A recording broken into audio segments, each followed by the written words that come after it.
Checking in again with State Representative Tacky Chan of Quincy for another virtual chat about state, city, local issues. Hey, Tacky, nice to see you again. Hey, Joe. Good to see you. And another Tuesday together, lunchtime.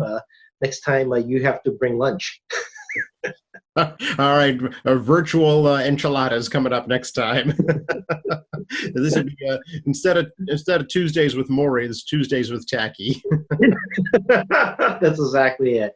I mean, it's for the audience. We do these at noontime on Tuesdays, so we should do 5 minutes of what we going to make for lunch today.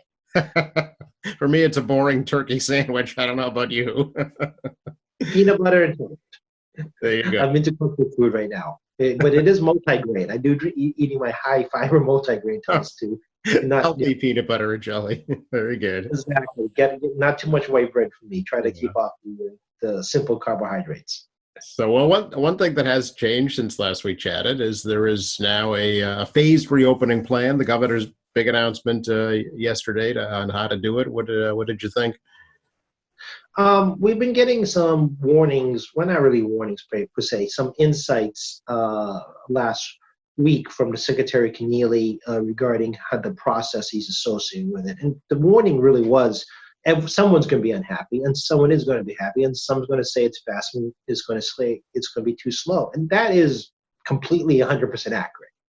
So, I mean, I'm talking to various industry folks that my committee oversees, and people are expressing that how come one can go first and the other can't, and also some apprehension, even those who are interested in opening up, apprehension about their own openings to ensure the safety of the employees and their customers, because if we have COVID-19 customers, that's a problem. And obviously, if you have COVID-19 employees, you can't get work done. So while a lot of the business community that speaks to me are very interested in opening sooner than later, they do so with an abundance of caution. They are taking this extremely seriously, because if you have sick consumers, you have no consumers. If you have sick employees, you have no workforce. So there is this real situation where people want to open, they're advocating public and want to open, but also at the same time very cautious about this issue. I mean, it doesn't matter if it's a small business of 3 people or a big business of 500 people. They're all in kind of the same position trying to figure this out. So we're going to start off with construction, manufacturing, and places of worship. The state of emergency is still on.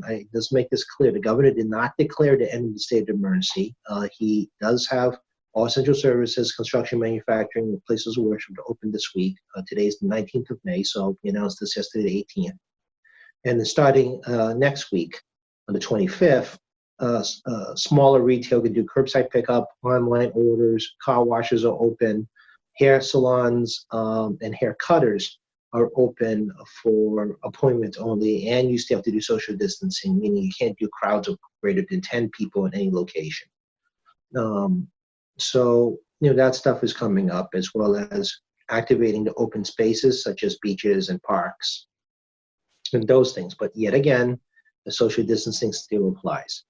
So I think some people are going to have this misconception of state of emergency over. It is not. Not every business is open. It is not.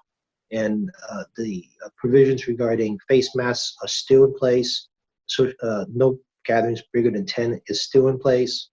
And the stay-at-home advisory is still in place. There is a lot of advice regarding people age 65 and above, immune compromised, or have other underlying illnesses, to try to not go out as much as possible. And this is also a workplace concern for many employers. I think people tend to forget that you can have a friend who does have cancer or severe health problems. Does not mean they cannot go to work. They do go to work. But now the workplace can become hazardous, as well as if you're facing customer business and you have a health condition, that can become hazardous too.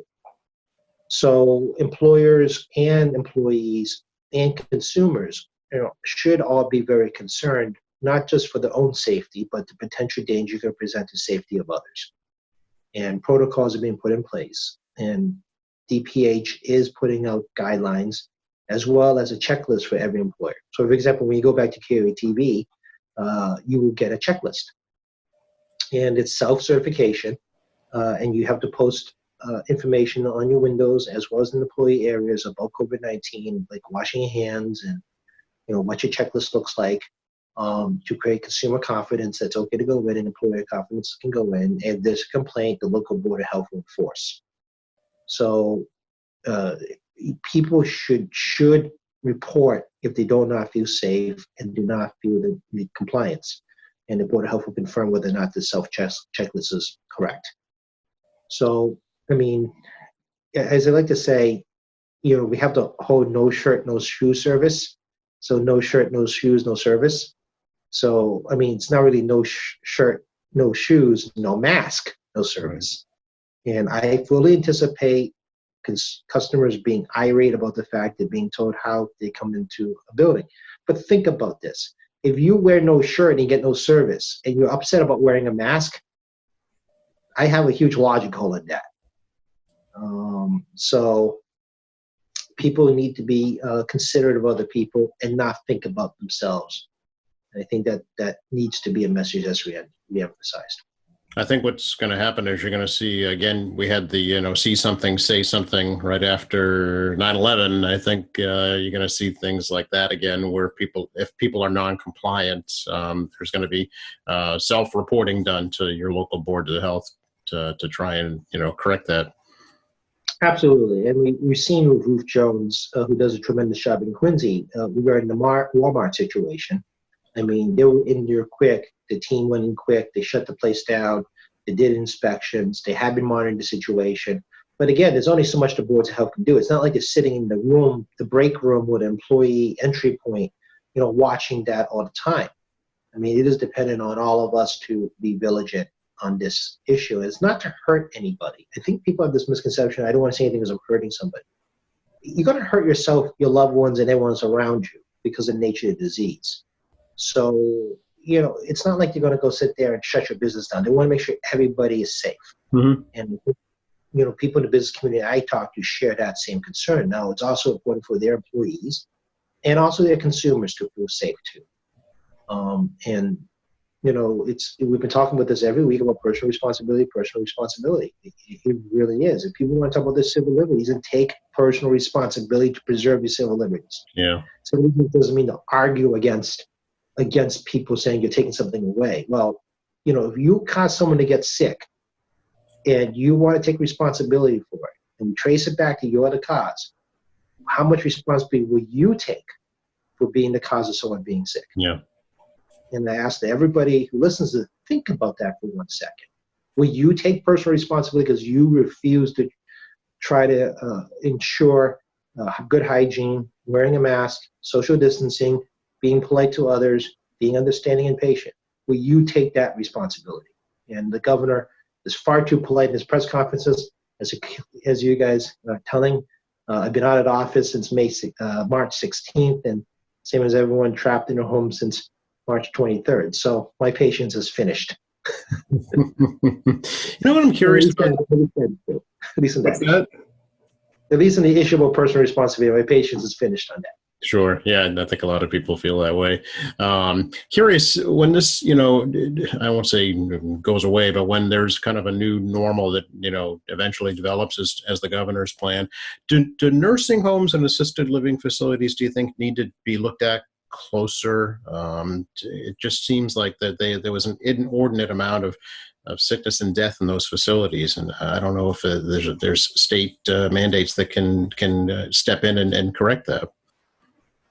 Yeah, absolutely. I mean, the Joint Committee of Elder Affairs has been charged by the Speaker's office and the President's office to look into the nursing home situation. That is moved to the very top of the legislature's investigation list. I am very aware that the Secretary of Health and Services, Secretary Sutters, and her team, as part of also COVID Command, is looking at the nursing homes. We did do financial incentives for them to get into better compliance. Some, I won't say which ones, but a small number of them are still not in compliance regarding even with financial incentives that we put out there. Nursing homes have been asking us for years to improve pay for their staff. Yeah. People don't realize that they're direct assistance from the state as well as Medicare programs. And the Medicare reimbursement on the federal government has not been good for nursing homes. They've not kept up with the cost of business. And the state share of Medicare is 50-50. So we need the federal government to provide an increase on that side so we can provide our 50%. But the legislature has taken action last year to provide more money outside of Medicare, strictly for increased payroll. So people who visit nursing homes or assisted living facilities or home care situations, what do you call it? It's not hospice, but the long-term stay residents. A lot of those folks are working just barely at minimum wage with minimal benefits. Yes. I mean, you can actually get better pay at McDonald's. Yes. And some of these folks have to work more than one job, and many of them are immigrants as well. So you got this workforce composed of many people who are immigrants, many people who are working at just above minimum wage or barely minimum wage, who has to work a second job to make life work. And some of these companies have gotten lax in their training, and we need to do something about that. And of course, some of these companies are multi-state conglomerates. Mm-hmm. And Medicare is guaranteed income, but you have to use it properly. So we are investigating that, and we'll see what the Committee of Elder Affairs has to report. But this is not an issue that's going to go away. Yeah, no, I think that's right. And, a thought that I had through all this was the field hospitals that were open across the state, perhaps use those to thin the populations out in the nursing homes just to increase social distancing. Yeah, that's a good point. The field hospitals have been very, very effective on non-severe COVID patients. Thankfully, they have not been filled to capacity. They've been relatively low capacity use.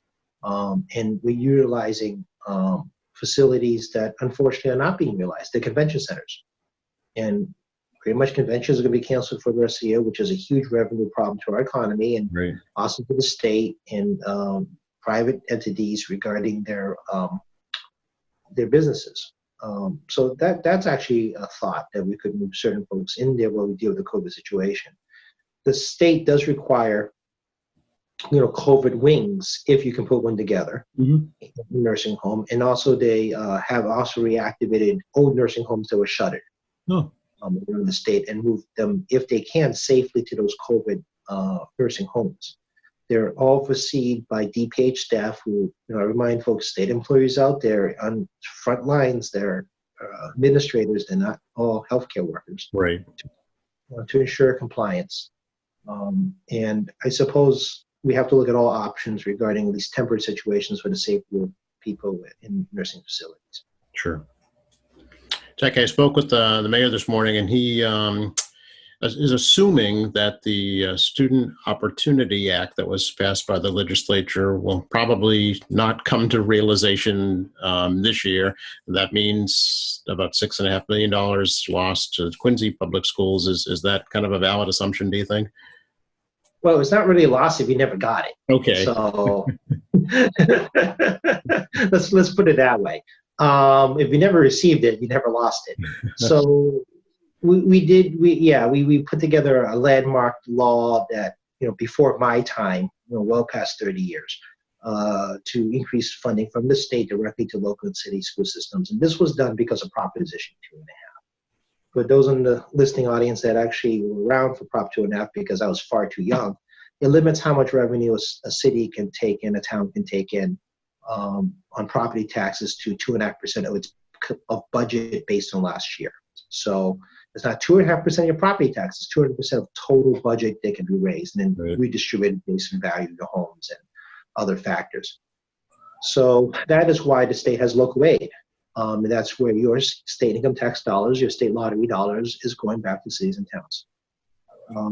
So we changed the funding formula last year to hold people harmless, address special education, address things like busing, address rural community access to education. Obviously we live in the city, it doesn't affect us the same way, but if you live in rural communities, education access is very different.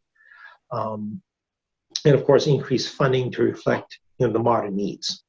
And it's like $1 billion. I mean, it's very significant, and we're going to have to readjust our budget going to next year.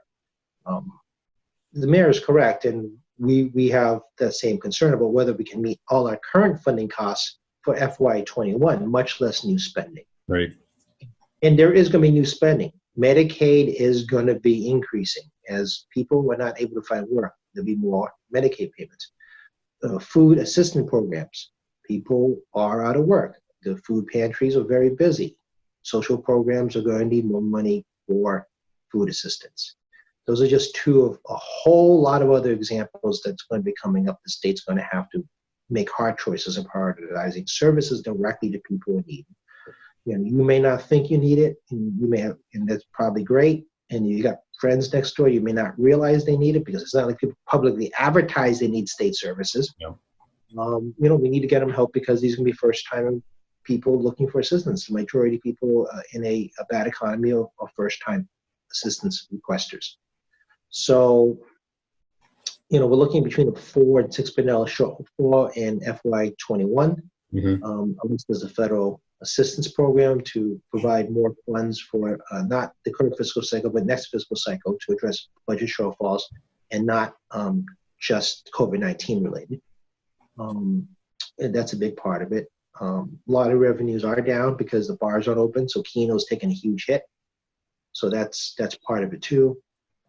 And people ask, do you want to expand lottery to online and other sources? And I have the attitude that people are having a tough time now. I would not want to encourage people to spend money on lottery, even though it goes to your cities and towns from your home. It does affect a very low-end socioeconomic scale. It isn't the very wealthy that play the lottery. Right. And the people for me, it's like, oh, we're going to spend money on it anyway. Yeah, but it isn't like it's going to be all the lottery people playing that used to play Keno or now shifted to online Keno. Gambling is a preferential hobby. People do not change their gambling habits just to gamble unless you're an addict. People generally like to play a game because they enjoy the game, not because they're addicted to the game. So I think people have this misconception about that. It's like saying that I like all beer. No, people don't like all beer. They like specific brands, they like specific flavors. Gambling is the same principle. Unless you're a severe addict, people have their preferences. So, you know, it doesn't translate one for one. Sure. Do you think like the mayor and other leaders can count on at least level local aid funding? It's too early for me to commit anything. Okay. We would like to hope to make level funding for FY20, which actually was very generous from FY19. Yeah. We've been increasing local aid every year for basically the last 7 or 8 years since the economy turned around. And the lottery has been having record sales every year. We're probably the second or third biggest lottery in the country. Excise taxes have been very good. Capital gains does not go to the bottom line budget. Capital gains goes to rainy day fund. Most people realize when you sell a home, when you're selling your stocks with dividends, that does not go to the bottom line budget. It goes to rainy day. So our rainy days are $3.5 billion. Obviously, that's not enough to cover a $4 billion shortfall for FY21 in one sweep, but that's where your capital gains money's been going. So, you know, we are going to have a tough time trying to figure this out. As a result, it's very hard for me to make any kind of commitment to any entity or the city regarding exactly how much financial assistance we can provide. Sure. The mayor also suggested possibly there might be some change to the pension requirements to ease up the financial strain on local communities, maybe extend them out a little further, or at least you know, put them on the back end of the payment schedule rather than the front end. How do you feel about that? Yeah, we're talking about the pension liability. Right. So most of the towns, the county, and the state, and even private businesses have a pension liability.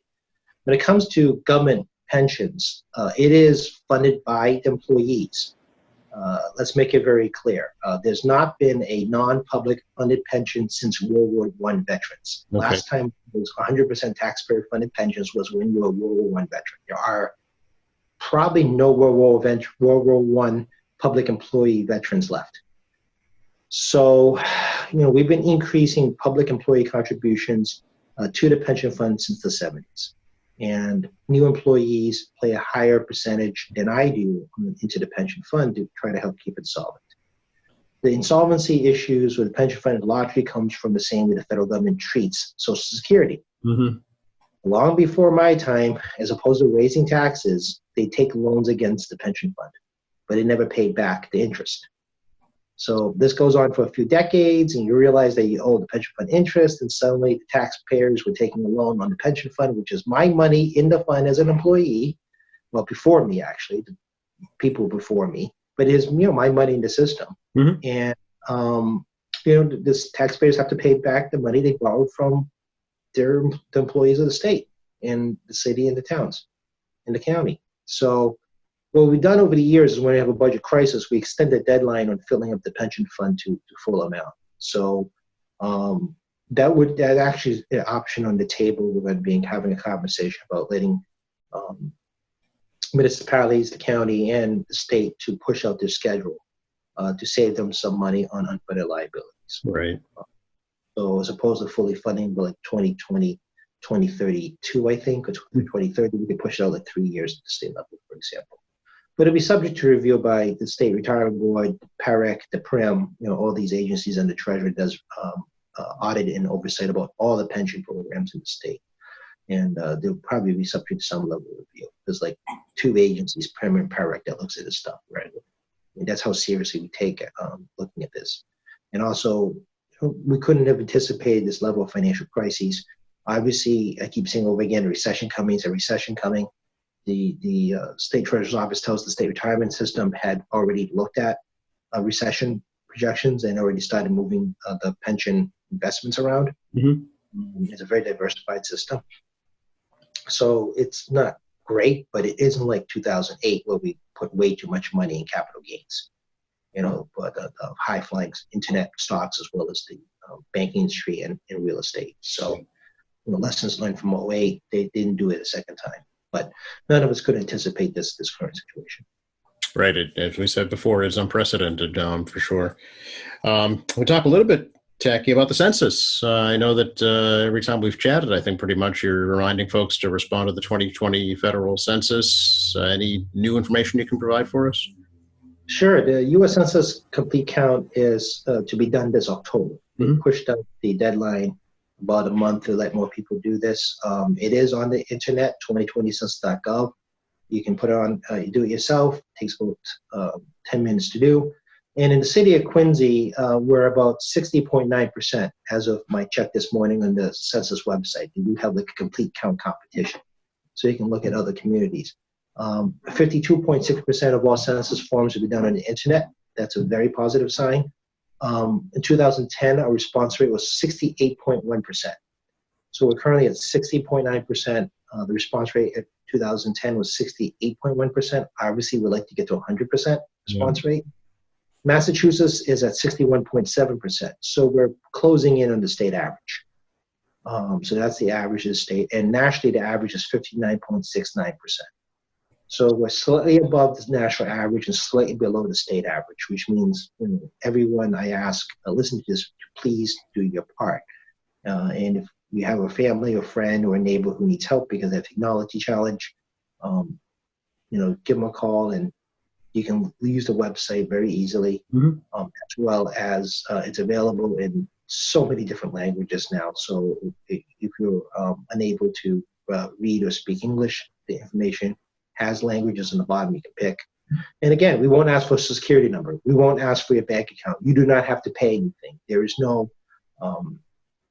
financial requests. So, none of, anything involving any exchange of money, bank accounts, Social Security numbers. If you see that, obviously that's a scam. There is no phone banking looking for that information. So you're not here a robocall or a human person telling you that we want money from you to do the census. It is not a paid service by you. And lastly, it is confidential. Federal law has been in place for many, many, many decades now that this information is private and confidential and is subject to actually federal crime. You go to federal jail for breaching census information at the personal level, so they can't find like Tacky Chan in their census information. So again, next 10 years of our lives is completely dependent on what you do today. And education, healthcare, transportation money they would get from the federal government. and it allows the state and municipal governments to project out birth rates, death rates, aging population rates, migration rates of people, and so forth. And with this students not in Boston, not in Quincy right now, because they've been sent home, that's going to reduce our count. So anyone in your home on April 1st counts as a resident. Doesn't matter if it's a blood relative, doesn't matter who it is, as long as they're physically with you, including newborn children. If you have new kids, they count towards the census. Okay. So, please do fill out the census. Let's try to beat the 68.1% we did in 2010. Yeah, the mayor mentioned parts of wards 2, 4, and 5. There's some lower turnouts, so he specifically targeted those to encourage folks to respond. Yep, I had chatted Nikki Crispo, the clerk, about this last week also. If you go on the internet, you see you can break it by census blocks. And then obviously the streets inside the census block, you can figure out what neighborhoods we're talking about. Interesting. Quincy Center, with its new development, a lot of new people move in. Reaching those people are very important. Same in High Point. Parts of Germantown. Obviously, I'm very concerned about the senior housing complexes because we can go in. Right. Some have technology challenges. We like to bring them an iPad and say, hey, we're going to help you out. Yep. But you can do the census by telephone. That's why we encourage people to have a family member who does not have technology ability, go to 2020 census.gov, learn they have instructions on how to do it by telephone. They can help other people by calling them up and telling them what to do. Obviously some areas, a lot of movement around, like the Brewers Corner areas and Census Block. There's a lot of transient people in that area. So, given the state of today, we can't door knock like we used to. I can't go in front of public meetings and visiting different folks and say, hey, this is important. If you please, as quick as you can. We're relying on you and social media and newsletters like the Housing Bulletin was able to get out to try to get the word out. Yep, and the U.S. mail is still functioning, so you can just drop it in the mail too. Yeah, absolutely, and you can get a form any number of ways. And like I said earlier, people have got at least 3 postcards already, and I'm sure there'll be more.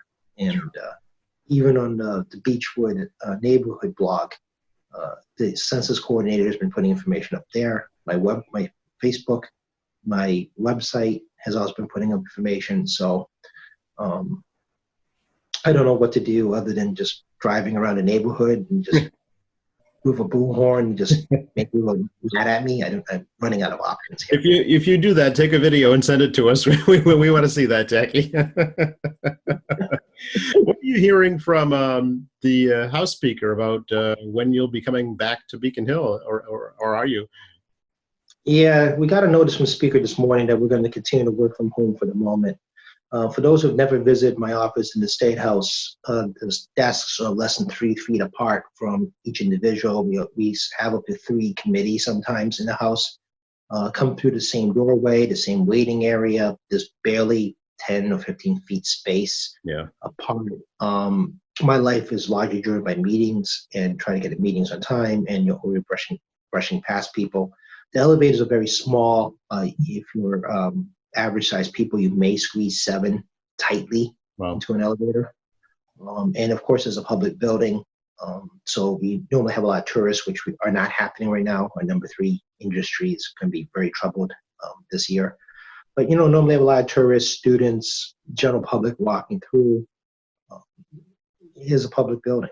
Like, we get walks in all the time in my office. And my own employees, my staff, they take public transportation. They're like you and I. We have to go shopping. We have to get out. And, we don't know if any of us can pick up this virus and transmit it to each other and then bring it home to our loved ones. Right. So right now, we're going to remain virtual. We ran a virtual hearing last week on Zoom. Used Google Docs to get people to send us testimony.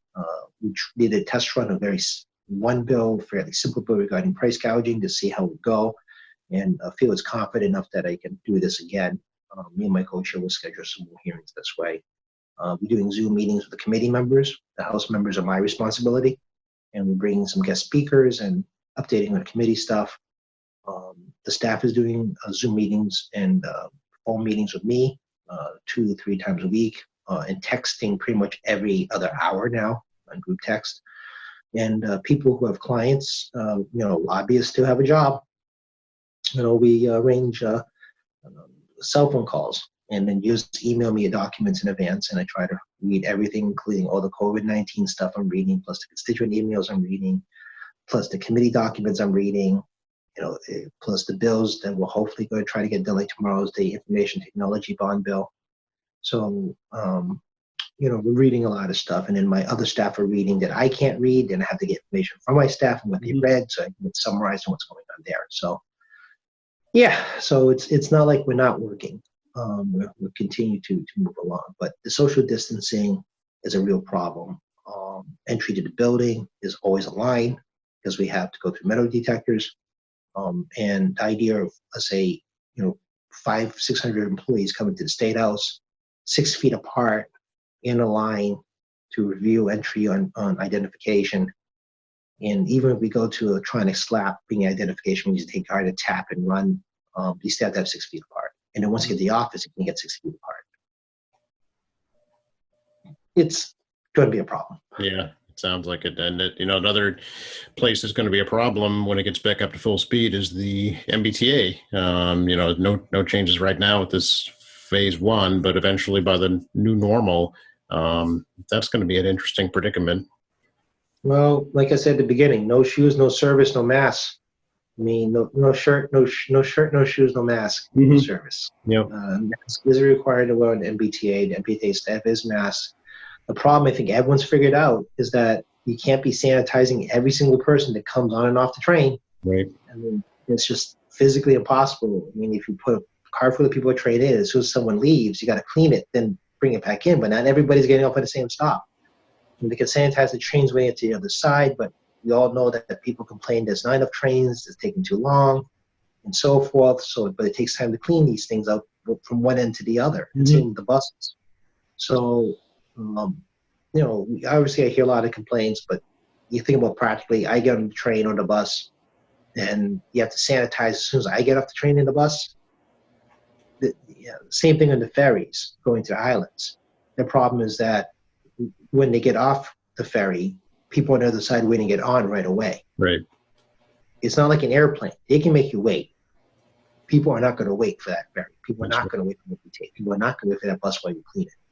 At the airport, the airliners can go in and get the fog spray and just blitz the interior cabin and wait for it to air out through the filtration system. But we're kind of trapped in the terminal. It's not like you can do anything about it. Right. You can't do it on public transit. And the governor and I agree that we should encourage people to stay home, try to see if business can do staggered entry to the office if it's possible. But there's a revenue problem because of declining fares. People are not riding to T, but we still have to maintain the system even though we're running on a shorter schedule. As we ramp up to new normal, we'll be returning to a more normal schedule. But even if there's not a lot of people on the T, you're going to have that fear about whether or not the T is safe. And I cannot tell people that it's not going to be 100% safe because you don't know who you're riding the T with. The whole issue of energy use, Tacky, is starting to become more evident now that more people are home more often and seeing their electric bills, myself included. It's a good opportunity, I think, to start to talk a little bit about ways to save and how we can address our energy use going forward. Oh, yes. Your electric bills have hit your doorsteps. You realize you've consumed a lot of power more than last month, especially when you look at how much kilowatts you used from last year because we're working from home more, the kids are home more, you're using all electronic devices more. And we're coming up with summertime, and air conditioning is going to be used more at home. The majority of us leave to go to the office, go to work. You're using someone else's air conditioning. And the electrical grid is designed on past performance. So they look at the energy usage in the past and use that to figure out how much energy usage in the future.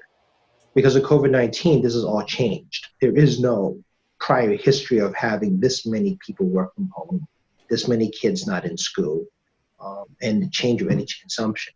And as a result, you're going to see an increase in your bill. So energy efficiency is now very important. I'm sure the vast majority of us have those strange light bulbs that are becoming more normal looking light bulbs. But again, turn off your power strips if you're not using it. If no one's watching TV or streaming during the day, make sure you turn that stuff off. I'm using my cell phone to talk to you because I do not have a camera on my computer. Hmm. If I don't put my charge on my phone and use the battery, I'm saving electricity because the charge time is actually fairly quick on new electronic devices. And when you take it off charge and use it like this, I'm not drawing power constantly. I'm drawing more power if you're doing that. And same thing on your surge protectors. Try to turn them off to try to save a little bit of power.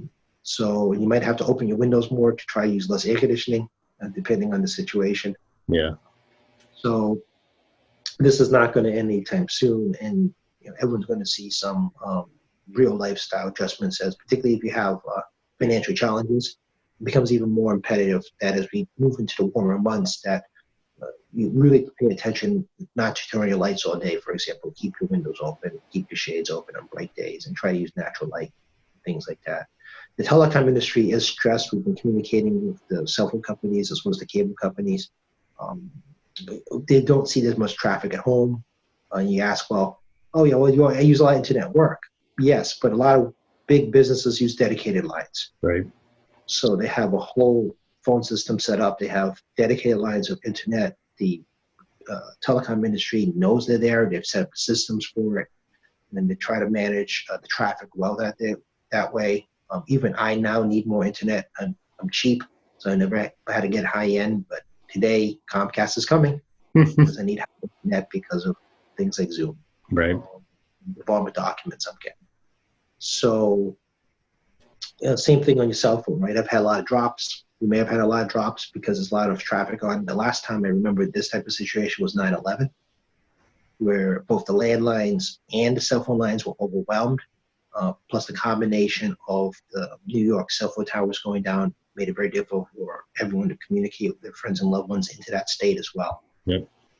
So, I mean, we've done this before. It's just more modern. And 5G is coming. T-Mobile's one of the widest ones, but it's still in the works. And 5G phones are not cheap, I discovered. And I need a new cell phone. This poor guy's dying. I'd be curious to see if this pushes us more toward renewable energy and green energy sources. I know that is part of the governor's plan is to have a certain percentage of renewable energy to the state. I'm curious to see if that goes up even higher. It's already moving forward. Hydro-Quebec project was something that we already state bidded into. The transmission line is in process of being constructed despite some obstacles going on in the state of Maine. The offshore wind projects are still moving forward. We bought into those big windmills that are going to be off of Block Island, Rhode Island, as well as up and down parts of the Rhode Island, Connecticut, Massachusetts deep water coastline. But that takes time to get done. And by 2024-ish, you're going to see more renewable power in the energy portfolio as those projects finish. But interim, biggest burning item is natural gas. Yep. And natural gas is a much cleaner fuel than oil or coal, which are basically almost gone out of our portfolio. It's not even a full percentage point of our portfolio in New England. But it is cleaner and it's safer, it's reliable. As we bring on other or more consistent renewable, especially hydro, we'll be diminishing our demand on natural gas. And if people use their electricity efficiently, meaning they not use as much, but try to conserve, that only helps us more using more renewable and using less fossil fuels. But it's a gradual process. You have to build it. You don't build it, you don't have it. It's not difficult. I mean, you don't have a new transmission line in Massachusetts, you don't. In New England, to put it in perspective, we eat about 49%-ish of all the power of the 6 New England states, just Really? Massachusetts. Yeah, we're just about half of all the energy consumption. So as a result, we don't have new build, so we don't have new power plants built as fossil fuels. And for us to get renewable power from other places, we have to build transmission lines to our neighboring states, which they don't like the idea of they're building a line just for us. Right. I mean, you don't want to build a line for somebody else. Right. Same principle. So it's still in the works. Those projects have not stopped. It just takes time to make it happen. We'll talk a little bit. We've talked about this before, but I know it's an issue you're still concerned about is hate crimes, particularly when it comes to the COVID-19 crisis. And you've seen it happen here. You've seen it happen across the country. What are you hearing about that right now? Well, the National Conference of State Legislators Asian Caucus met last week, and we had some presentations done out of New York and California. New York and California actually have the best data and some of the more proactive Asian American studies and data. And when I say Asian Americans, I don't just mean Chinese. I mean Japanese, Koreans, Indians, Pakistanis, Thai, Vietnamese, and so forth. And there is a rise of hate crime and hate speech specifically against Chinese, but also into the broader Asian American community. And this is a trend we're all seeing in other states. And it's about good data collection, whether or not the state's collecting good hate crime data, whether they're actually being prosecuted. This is not equally applied at the state level. Every state has a different hate crime law. Every state implements it on there separately. The feds can only do so much. In Houston, the FBI already announced a warning about a spike in hate crimes against Asian Americans. I know that we've communicated with the community affairs liaison. These are people who do education awareness about hate crimes and scams and things like that for the FBI. They're aware of the situation as well. And we're kind of on the lookout. And again, like we said earlier, see something, say something. Definitely see something, say something. To the local police. If you're unsatisfied with the local police, you have the state police, you have the district attorney's office and others to report it and determine whether or not that is a hate crime. Some are very subtle. Denial of services is a big one. They won't let you in the store. Clear discrimination, not using services owned by other folks is not a clear discrimination, but it's a sign there's a problem. For example, Chinatown that saw well into a 75 to 85% decline in business in January. Not even the pandemic. Before the pandemic, they already saw a 75% to 85% decline in business because of fear. And even local businesses here in Quincy had suffered a decline in business because of the generating news about a strange and new disease coming out of China. So people's behavior has adjusted that because for some reason they think a disease is somehow tied to race, which is not. The presumption is that we've all been in China in the last 2 weeks during the disease. That is clearly false. Not all been there. And they get, these fears and misconceptions take hold. And despite work by the medical community, despite people like myself, and this is Asian American Pacific Islander Month still, we try to get more awareness out there. It's been hard. And Senator Warren, we're very thankful Senator Warren in D.C., in the Senate, pushing forward more investigations about hate crimes against Asian Americans. Congresswoman Grace Ming from New York has resolutions pending in the Judiciary Committee to denounce hate crimes and encourage more vigilance among us as citizens, and also more vigilance with local and federal law enforcement to keep an eye on these things.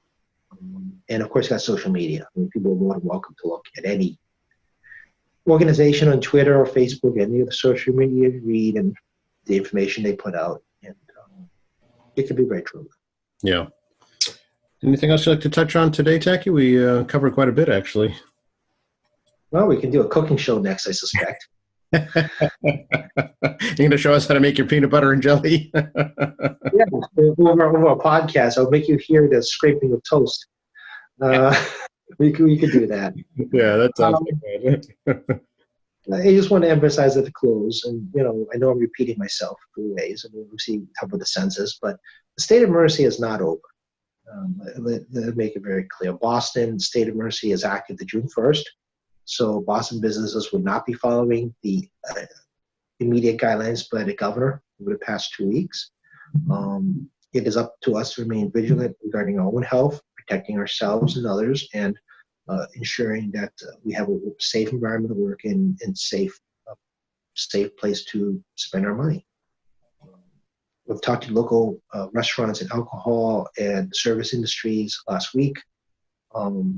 Anywhere there's a tourist area, any business that's in a workplace dependent area, like a financial sector, for example, in Boston, financial district, anywhere near a college town, those businesses are going to have probably extremely high non-reopening rate.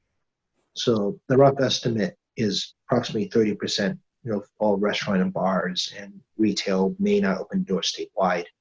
However, certain geographic regions, that number is going to be extraordinarily higher because of the customers they serve. And this is not just here, but this is nationally. Hmm.